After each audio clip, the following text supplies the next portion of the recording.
4 PM news network में दोस्तों आपका स्वागत है। मैं हूं आपके साथ राशिद ज़हीर। राहुल गांधी का वो बयान काफ़ी ज़्यादा प्रचलित हो रहा है। बिहार में भी हंगामा उतारे हुए हैं और मोदी जी को वाकई में एक सही चैलेंज देने के रूप में राहुल गांधी ने अपनी गतिविधियों को मंजर आम पर कर दिया। उनका एक बयान कि साहब शादी के घोड़े और रेस के घोड़े अलग होते हैं, गोया कि कांग्रेस के अंदर उन लोगों पर उनकी नज़र पड़ चुकी है या पड़ रही थी, अब ज़बान से निकाल दी है, जो लंगड़े घोड़े हैं उनको निकाल भी देना चाहिए था, इसमें कोई दो राय नहीं है। मध्य प्रदेश जीता हुआ हार गए। आरोप लगे कि साहब 150 विधायकों को तो टिकट बेचे गए थे, वहाँ ऐसा संभव नहीं था, लेकिन सबसे बड़ी जीत मध्य प्रदेश में मिली, तीसरी या चौथी बार। एक बार तो खैर वो बीच में कमलनाथ की सरकार गिरा दी गई थी। तो जब आपको मालूम है कि लंगड़े घोड़े मध्य प्रदेश में भी है, गुजरात में भी, तो उनको बाहर कर दें, और बाहर कर दें चुप होकर के। मैं आपको बताना ये चाहता हूं दोस्तों कि उनकी एक लड़ाई मोदी जी से है और एक लड़ाई इंटरनल है। कितनी नादानी भरी बात है कि अपनी इंटरनल लड़ाइयों को वो लोगों के सामने रखकर ये बता रहे हैं कि मैं लंगड़े घोड़ों को बाहर कर दूंगा। अरे ग्रुप 23 बना हुआ था, 21 बना हुआ था, वो उसी में से छांट छांट करके मोदी जी ने दुनिया भर के जो है डेलीगेशन भेजे हैं। आप हटा दीजिए उनको जब आपको लग रहा है। बहरहाल वो मध्य प्रदेश भी गए, गुजरात भी गए, हरियाणा भी गए, बिहार में और तमाम जगहों पर वो बातें कर रहे हैं। अब बात यह दोस्तों कि जब पूरे देश में माहौल इस प्रकार का बना है, ऑपरेशन सिंदूर के बाद मोदी जी ने चाहा कि मैं अपने आप को दोबारा से, तिबारा से, चौबारा से एक विजेता घोषित कर दूं, लेकिन विजेता तो घोषित नहीं हो पा रहे वो। दुनिया का जो इंटरनेशनल मीडिया है ना, अच्छी बात यह है कि अब आजकल सोशल मीडिया पे मणिपुर भी डिस्कस होता है, उड़ीसा भी डिस्कस होता है। वो ज़माने लद गए जब जगमोहन गवर्नर था कश्मीर का और नरसंहार चल रहा था, वो ज़माने लद गए। मणिपुर का नरसंहार, मणिपुर के अंदर जो एट्रोसिटीज़ थी, उन्हें आप बहुत लंबे ज़माने तक दबा नहीं सकते अमित शाह जी, वो निकल करके आएंगी। तो ऐसे में मोबाइल जब हाथ में आया, लोगों के सोशल मीडिया के माध्यम से इंटरनेशनल आर्टिकल्स आने लगे और हमसे छोटे मोटे पत्रकार उनकी व्याख्या करने लगे, जो भी उसमें लिखता है, अपने पास से तो हम कुछ नहीं कह सकते। तो ऐसे समय में मोदी जी का जो ऑरा है देश में और विदेशों में कितना नीचे आ गया है, वो पूरी दुनिया जानती है। ट्रंप रोजाना किस प्रकार की प्रॉब्लम क्रिएट कर रहा है in front of the Modi, everybody knows, but you have to come out from this confusion कि यू कैन रिमूव द लंगड़े घोड़े, आप पार्टी से निकाल दोगे। अरे मोदी जी ने भी निकाले हैं, लेकिन जिक्र नहीं किया है। वो एक तिवारी थे, वो क्या नाम उनका, जो कानून मंत्री थे, चुपचाप निकाल के बाहर कर दिए। बहुत सारे लोगों को मार्गदर्शन मंडल में भेज दिया। आपके सामने मोदी जी के गिरते हुए ऑरा को कैश करने का मौका है। देश के लोग भी ये चाहते हैं कि ऑपरेशन सिंदूर हुआ तो है, लेकिन जरा सा अंदर से वो फीलिंग नहीं आ रही जो विजेताओं में होनी चाहिए। 304 272 की जगह 240 पर लाकर रोक दिया मोदी जी को देश के लोगों ने। ऐसे में अब भी आरएसएस भी सोच रहा है कि हटाना चाहिए, लोगों के बारे में रोजाना चिंतन आता है।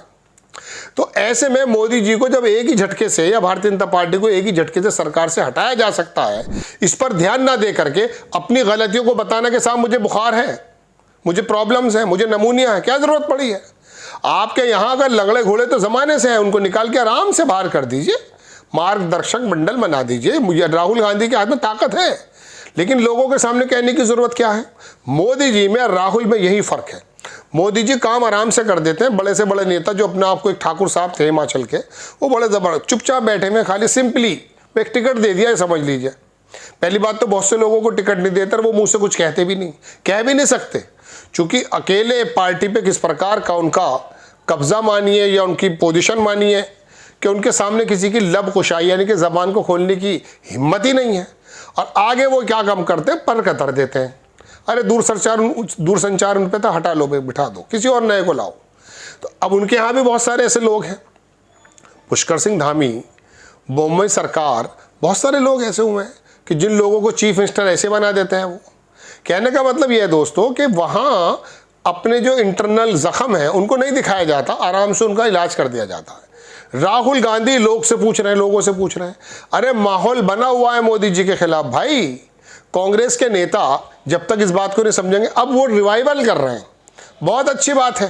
पुराने बागड़ बिल्ले अगर हैं, तजुर्बेकार लोग हैं, अगर अच्छे निष्ठा के लोग हैं तो रखिए मशवरे के तौर पर, वरना नए लोगों को मौका दे दीजिए। लेकिन बात यह है दोस्तों, आप किसी का सैल का किसी को बना दें, किसी का सैल का किसी को बना दें, नहीं नहीं नहीं, ये काम नहीं है।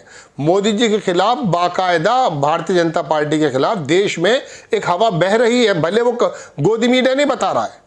आपको सोशल मीडिया पर अपना पूरा का पूरा कैंपेन चलाना चाहिए अगर आप अपनी पार्टी को आगे करना चाहते हैं। और दूसरी बात, लोकल छत्रप जिनके हाथों में वोट बैंक है, मैं 12 महीनों सालों से कहता हूं कि गुजरात से इलेक्शन में, इस बार से पिछले इलेक्शन में, मोदी जी को उन्हीं के गृह राज्य में उन्होंने लगभग हार के करीब पहुंचा दिया था। जिग्नेश मेवानी, हार्दिक पटेल और वो अल्पेश ठाकुर, ये कम्युनिटी के नेता थे, लोकल छत्रप थे। आप बनाइए तो सही, इमरान मसूद सहारनपुर में जीत कर नहीं आए क्या? लोकल छत्रप है भाई। आप जो है वो जो आजकल आज़ाद समाज पार्टी के आदमी हैं, इस तरह से आप जो आपने जो है SC का भी बना दिया है, आपने OBC का भी बना दिया है। वो मेहनत कर रहे हैं लोग, इसमें कोई दो राय नहीं है। लेकिन बात यह है कि आप जब तक जन नेता छोटे छोटे एरिया में 4-4 शहरों के 4-4 जिलों के एक नेता नहीं उठाएंगे, आप मुरादाबाद में उठाइए, उत्तराखंड में उठाइए, मेरठ में उठाइए, गाजिया, आप जब तक इस तरह से नहीं उठाएंगे, उनके पीछे लोग होने चाहिए, तो ये हवा बनती है ऐसे। तो दोस्तों बात यह है, गुलाम नबी आज़ाद से कोई फ़ायदा नहीं हुआ, लेकिन मोदी जी ने ले लिया उनको, अलग पार्टी बनी, कश्मीर में जो कुछ हुआ। बात यह कि वो बनाते हैं ना, एक टेम्पो बनाते हैं कि ये भी हमारे साथ आ गए, ये भी हमारे साथ आ गए। आप कह रहे हैं हमारे यहाँ ही लंगड़े घोड़े हैं। अरे भाई, जीत के घोड़े जब जीतती हुई सरकार दिखती है अपने आप आ जाते हैं। जैसे आपके नेतृत्व में भारतीय जनता पार्टी के स्लीपर सेल बने हुए हैं, चूंकि सरकार में है, उन्हें अपने काम निकलवाने हैं। जब आप अपनी सरकार को बना लेंगे, लोगों के अंदर बता देंगे कि मैं ही अकेला हीरो हूं, मैं ही अकेला भारी हूं। मोदी जी ने कहा एक अकेला सब पे भारी, यही तो कहा उन्होंने। आप भी भारी हैं। आज पूरे देश के माहौल देख चुके, अर्थव्यवस्था का मुद्दा आप उठाते हैं, बहुत अच्छी बात है। बेरोजगारी का, महंगाई का, ये तमाम मुद्दे आप उठाते हैं, बहुत ही अच्छी बात है। लेकिन आप लोकल छत्रप और अपनी इंटरनल प्रॉब्लम जो है वो लोगों के सामने ना रखें, वरना जिन लोगों को ये उम्मीद हो गई, ये जो नाउम्मीद होकर के मोदी जी से आए हैं, आपकी तरफ देख रहे हैं, आप कह रहे हैं मेरे पास लंगड़े घोड़े हैं, तो कहेंगे यार इनके पास तो कोई सवारी नहीं है, चलो उसी की बस में बैठ जाते हैं, चाहे वो सांप्रदायिकता की बस क्यों ना हो। तो दोस्तों ये नादानी कही जाएगी। मुझे ये कोई बात समझ में नहीं आई कांग्रेस की। आप अपना ट्रीटमेंट आराम से करते रहिए, बल्कि बहुत से बड़े नेता तो इनका जिक्र भी नहीं करते। जिसका जिक्र खत्म वो नेता खत्म, वो आदमी खत्म। आप खुद जिक्र कर रहे हैं, उनका जिक्र कहीं नहीं हो रहा है, आप जिक्र कर रहे हैं। ये तो मोदी जी करते हैं जिक्र, सलमान खुर्शीद को वहाँ भेजो भाई, उसको वहाँ भेज दो भाई, उसको वहाँ भेज, यानी कि वो खुद ही जिक्र कर रहे हैं तुम्हारे लंगड़े घोड़ों का, आपको ज़रूरत नहीं है करने की। तो इस समय ये बात ज़रूरी नहीं है करने की। हाँ, ट्रीटमेंट की ज़रूरत है। इलेक्शन जब आप आए आराम से काम कीजिए, इसमें कोई दो राय नहीं कि राहुल गांधी एक विजेता के रूप में लोगों की एक्सेप्टेंस उनको मिल रही है और मिलती है शुरू से। लेकिन अब आकर के चूंकि मोदी जी का ऑरा और उनसे थोड़ी सी ऑपरेशन सिंदूर और बेरोजगारी और अर्थव्यवस्था, तमाम चीज़ों के मुद्दे कब तक छुपाएंगे? ये RSS की नाराजगी को कब तक छुपाएंगे? तो ऐसे में आपको अपना इंटरनल प्रॉब्लम बताने से ज़्यादा मोदी जी से लड़ने की ज़रूरत है, क्योंकि ये दीवार जो इस टाइम भरभरा सी रही है, इसे गिरा करके आप सरकार बनाओ, सारे आ जाएंगे घोड़े आपके पास, सारे रेस के घोड़े आ जाएंगे, देख लीजिएगा आप।